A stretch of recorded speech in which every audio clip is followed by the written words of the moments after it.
This is a short one like me. Dudes with Brews on the Porch presents Michael Brews. Dude. Joining with us today on the show, we have actor Nina Bergman. Nina, welcome. Thank you so much. Thanks for having me. Yeah, I'm pumped to have you on. You're here to talk about your new movie that's making its run a little bit. But first, how'd the Q&A go that you just did?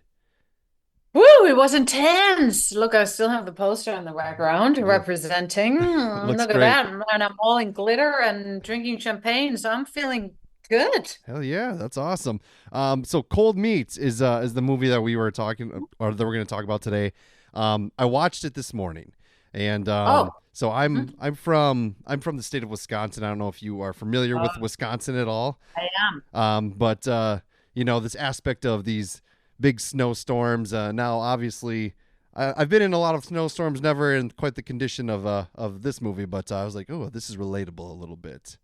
It was, but No, I think it's very similar because we got a little help from some special effects. Yeah, absolutely. I think it's pretty similar.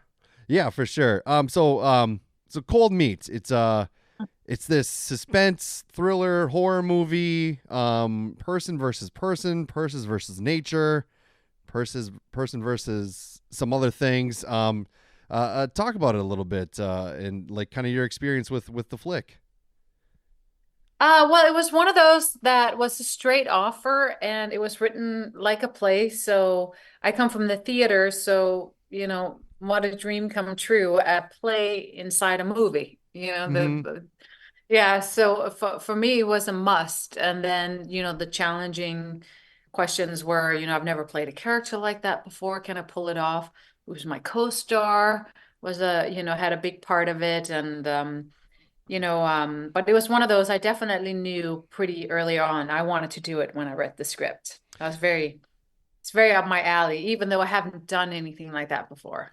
Yeah, and I didn't really know what to expect going into the movie. I kind of like to watch movies without any previous background knowledge on it or anything. So I clicked it and I started watching. And one thing that I really noticed while watching is like for the first, there's some dialogue in the beginning, but there's a lot of pause in the first, probably like 20 minutes of the movie where there's not really a lot of dialogue, and it's it's driven on this imagery and things like that, and then it moves into predominantly just two characters on the screen for the most part, Ewan and Allen Leech, and then the story is told through the dialogue, which is pretty intense. So I guess when you say the theater, it makes a lot of sense. But how did you prepare for that? I can imagine it's got to be a little nerve-wracking. Yeah, I mean, I tried to prepare for it like I've done in the past for plays, except for play, I've had the privilege of, sometimes having 3 months to prep. And I did not with this one. We had 3 days of rehearsals. Oh, wow. So that was the different part. But I'm all about the preparation. So I gathered as much information as I could. And David Leech's character is based on 2 real characters. So I watched those 2 real characters, and that kind of put everything in perspective, because a lot of the dialogue and a lot of the stories actually lifted off those 2 characters, and it did happen. So when you watch the movie, just keep in back of the mind that a lot of those things were actually true. Oh, so wow. that really helped me to put me in that situation, because it was pretty fucked up. Yeah. Things that happened, and Anna, she had to sit there and you learn it with my characters. Like, as Anna learned what was happening, so did I. So it was pretty, like, it was just wild, to try to wrap my head around, even me as Nina, to wrap my head around that there's some people out there in the world like that today. Very scary. Yeah. So that was what really attracted me. I love, based on true stories. I love character arcs, I feel like my character has a big character arc. She has to find her strength. She's that beaten down single mom, living with her mom, working at a crappy little local diner, very small life, very low self-esteem, and then she has to find her inner strength. Yeah, yeah, she finds that fight for sure in Yeah. throughout the film. Um I like when you categorize a movie, sometimes like horror. You could describe Yeah. Cold Meat as a horror movie, but not in like that traditional sense where it's a slasher or there's like all this like just wild crazy stuff going on. It's more horror in the unknown, and I think sometimes that's even scarier than watching your traditional slasher flick because, like you said, people have actually gone through situations like this, and just to stew on that a little bit is uncomfortable. Yeah. I mean, I don't know the horror world too well because I can't watch them because my skin is too sensitive and I won't sleep for a week. I always thought this was more like a psychological thriller, Hmm. but I have to say, when I watched it for the first time alone, I jumped. Like there was a few times where I like jumped off the couch and screamed, because I was like, ah, So I did think there was some scary elements. And as you said, the psychological Hmm. aspect of it was almost even more scary Yeah, than some absolutely. parts. Yeah. So the movie's out. People can watch it right now and enjoy it. Hopefully, what's kind of been your favorite part about promoting this movie, and like what's been the greatest experience so far with it? My favorite part is to hearing from people that watched it because it hasn't been put out in the world yet. So doing these interviews, get to talk to people who have actually watched it. Hmm. And every time you do something, at least for me, I give everything I have. And for a movie like that, it was low budget, it was a labor of love. So you give everything you have, but you just don't know.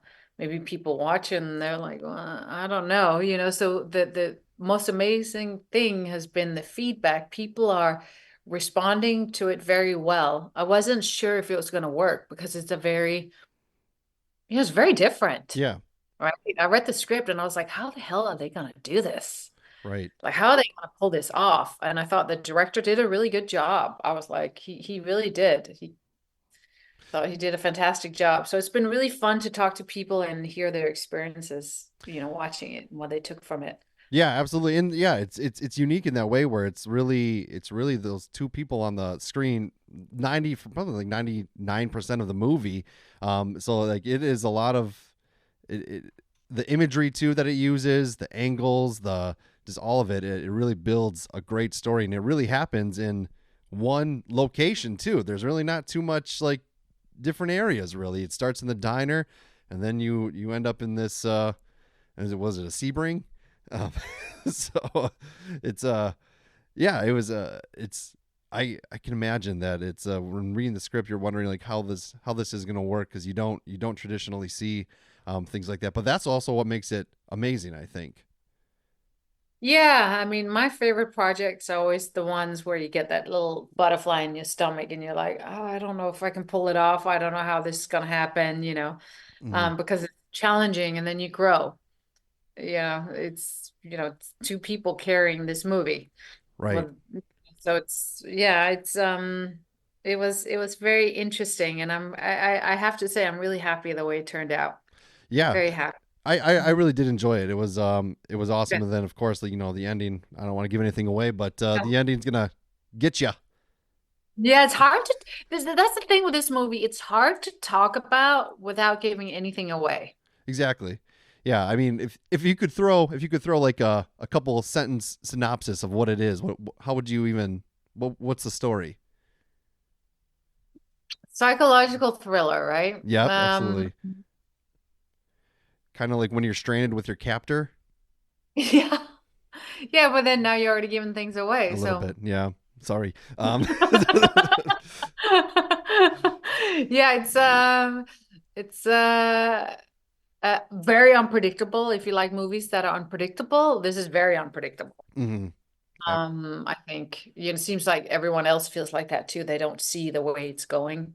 Yeah. Very predictable the way it's written and directed. Um, um, yeah, and if you like those psychological thrillers, the mind games and stuff, Yeah. visually, the director is a special effects artist, very successful. Worked with some of the biggest directors. So this was his first feature. So he used a lot of his special effects Hmm. talents in this movie. So I thought visually it was really I like worlds, and he created like a world and like almost like a little art piece out of it.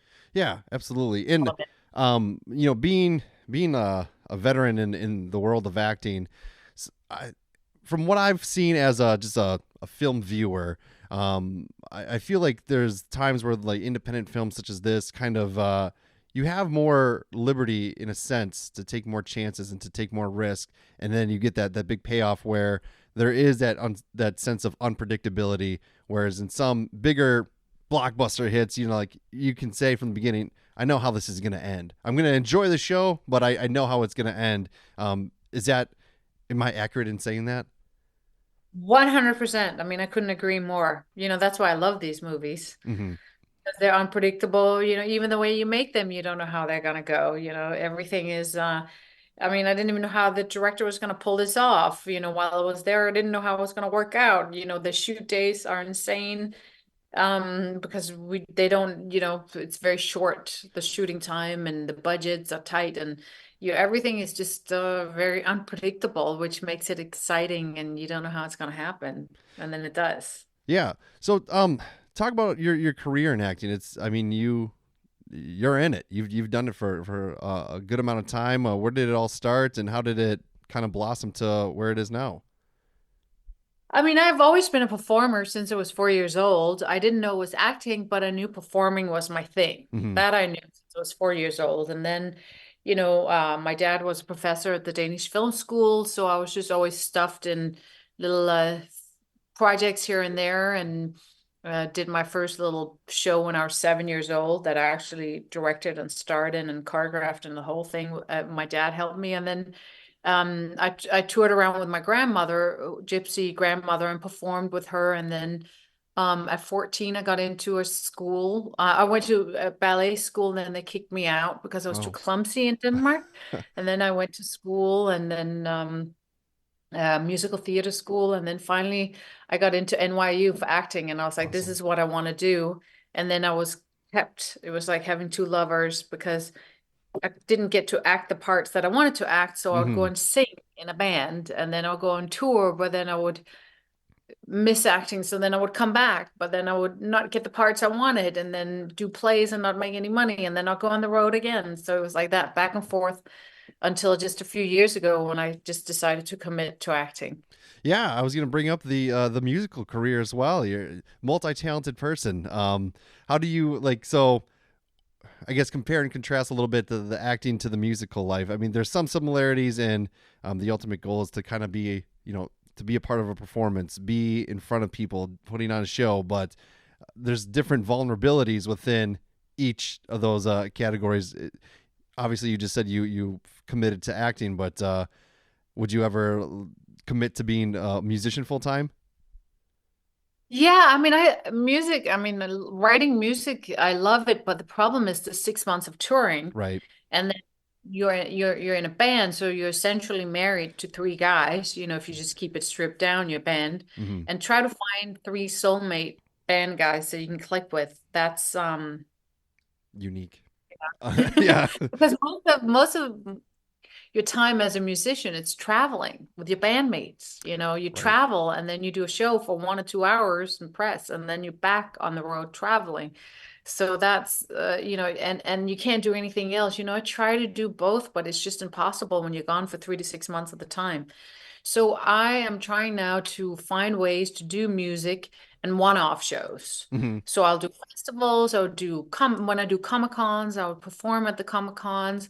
And then I have projects now where I try to incorporate the music. I'll do the music to the movie when it's appropriate, or play a musician in there. So that's what I'm striving for right now. But going on tour for 6 months, I just don't know if I can right now. Yeah, I couldn't. I mean, I've talked to some musicians and some people in bands that some bands that I really enjoy, and then I just look at their tour schedules, and it's like, oh, they just got done with one. Now they're going to do another one for another couple of months, and then, I've talked to I listen to mostly like punk, so I've talked to a couple of guys, and I was like, they have families, they have kids, and I'm like, how do you do it? And they're like, there's times where they're just ready to quit doing the music, but it's also their passion and their love.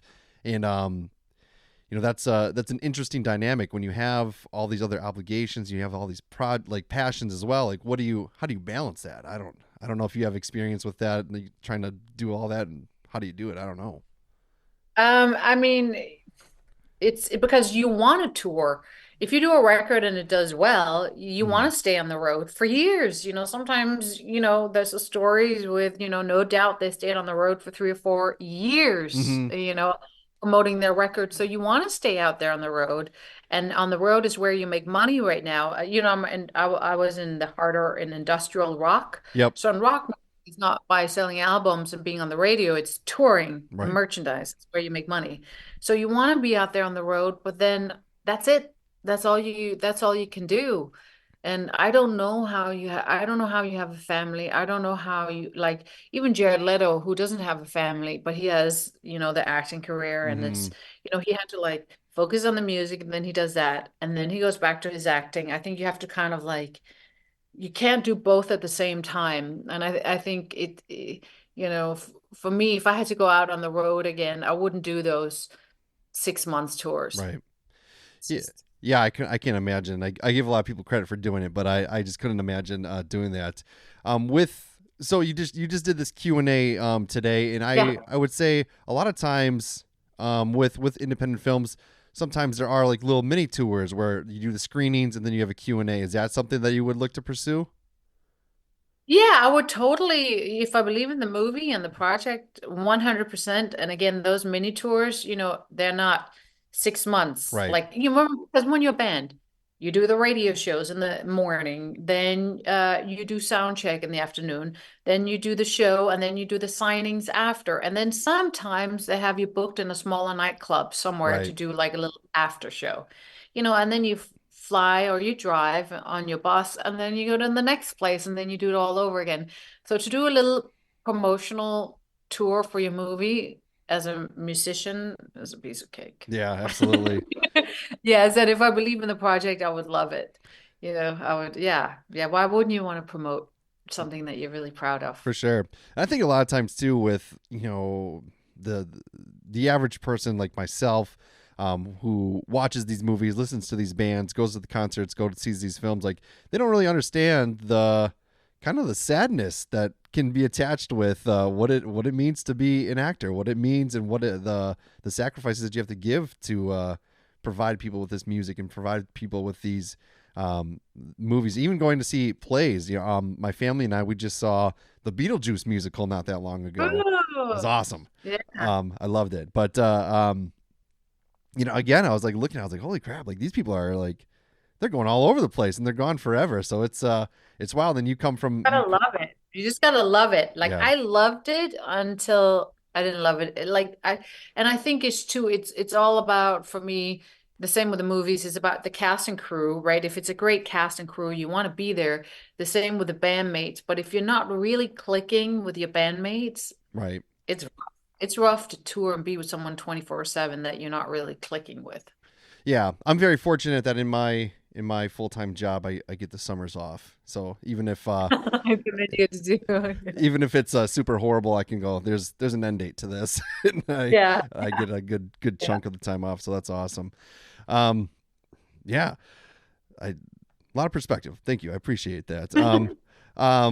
So after cold meat, I know, and this is probably a question that everybody hates because you're just like, you're talking about this movie, you're talking about getting people to watch the film. You just got done doing all this work, and people always go, "Hey, what's next?" As if you don't deserve a break. But I'm gonna ask, what's next? Well, I have a Chief of Station just got announced, an action movie with Aaron Eckhart that I have a Oh, fun part nice. in. And it's Jesse V. Johnson who directed it, who I worked with before. I did Hell Hath No Fury with him. Hmm. So that's like a fun action movie, and I play a fun part in it. So that one is coming out in May. Awesome. And then I'm doing a couple of other projects this year that is too early to talk about. Yeah, fair enough. As soon as I can, I will. But look out for Chief of Station in May. Okay, awesome. One, it's gonna be, yeah, and Aaron Eckhart is just wonderful. Yeah, So he's in so many good movies and such a. I know he's a great actor. Have you ever like they say don't meet your heroes? Have you ever met any of your heroes and you were disappointed? You don't have to say who if you were, but Well, my first gig was a trophy girl at the Grammys. okay. Did for many Oh years. I would God. stand there every night, with a Uh-huh. trophy and here you go. So I met all of my heroes and some of them were incredible and remembered my name year after year and followed my career and asked me how I was doing and some of them I was just like, wow. Yeah. Okay. Yeah. But I don't know. I think at this point in my life, I don't, I mean, there's only one person I'm scared to meet. Yeah. Fair enough. Yeah, and then that's Nine Inch Nails, Oh, Trent sure. Reznor. Yeah, because Yeah. he was like my inspiration to do what I did. And I mean, I know he's a dad now. He has 4 kids. I worked with all of these people, that he worked with his whole camp. But I just think if I sat down with him, I think I'll be a little like this, maybe a Yeah. little. But no, I don't. Maybe not. Maybe I'm at a point where because I've met them all. I met everyone. Hmm. Madonna, Prince, I Oh, mean, I that's don't know, awesome. like and movie stars, every single one of them, and you know, they just worked really hard. Yeah. My uh Fun. my mom is a huge Prince fanatic because she grew up in Minneapolis in that prime time Prince. So man, if I would have had one opportunity to like bring my mom to a Prince concert, I would have. I think that would have been awesome. But Oh, yeah, she would have loved that. Yeah, I had yeah, the privilege to work with him at Glam Slam at his club in Minneapolis. oh, that's Yeah. awesome. Yeah. Yeah, Yeah. he's Yeah, shredded on guitar. It's crazy. Like I he's know. underrated guitar player. He's amazing. He is. He is. But Yeah, he's very talented yeah, and with many instruments. yeah, absolutely. Well, rest in peace to our boy Prince. We miss you, buddy. Um, all right, Nina. Well, I'm gonna let you go. You've had a long day. I appreciate you coming on the show. How can people watch Cold Meat? How can people get a look at what you got going on in your world? So right now, I know the Cold Meat is on Kino and it's screening there, I think, until the 24th of this month. And then it's going to have a theatrical release, theatrical release. And then I think it's going to be back on streaming services. But right now you can go on Kino and watch it. And then I have my website, but I am very active on Instagram, or at least I try to be. It's the best place to find me on Instagram. Nina Bergman is just my name. I'm on Twitter and Facebook and all that, but Instagram is really where it's at for me. I would agree. I prefer Of course, Instagram. to update. Yeah. Awesome. Well, Nina, thank you so much for coming on the show and best of luck with everything. Thank you so much for having me.